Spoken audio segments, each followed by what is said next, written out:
kung isipin mo, ang mga babae tol, sila naman talaga ang pumipili ng lalaki nila. So para sa akin, ba't ka pa mag-e-effort kung pwede mo namang hintayin na lang na mapili ka?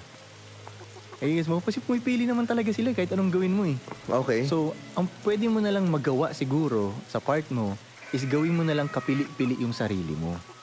Kasi kung Ayan, hindi ka rin agree ako. mag-e-effort na mapili ka, let's say, hindi mo inayos yung itsura mo, yung status mo, di ba, yung clout mo, kung ano man, hindi mo inayos yun, hindi ka rin mapipili.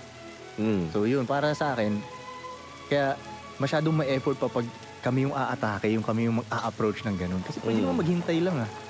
Nung panahon ba nung dati, nung panahon nung, alam, sabihin na natin, mga caveman, tribo-tribo, babae ba ang pumipili sa lalaki? Actually, bandang huli din, ganun pa rin. Mag-i-end up pa rin na yung babae ang pipili kasi yung babae ang magsasubmit eh. Kumbaga, kahit nga kuhain mo yung babae, kuwari caveman ka, inarak mo siya ba? Ganyan, di ba? Hindi mo siya habang buhay na kayang hatakin ng hatakin. Yung babae pa rin ang magdi-decide sa sarili niya, sige na nga, magpapaalipin na ako dito. Siya pa rin yung magdi-decide. Bandang huli, siya pa rin ang pipili. Yun, bandang huli. Kaya para sa akin, bandang huli, pipili pa rin siya. At saka nung panahon dati, kuwari sa mga hari-hari pa na panahon, di ba? Yun, yung mga babae, yung pipiliin nila, dito ako sasama, dito ako sasama.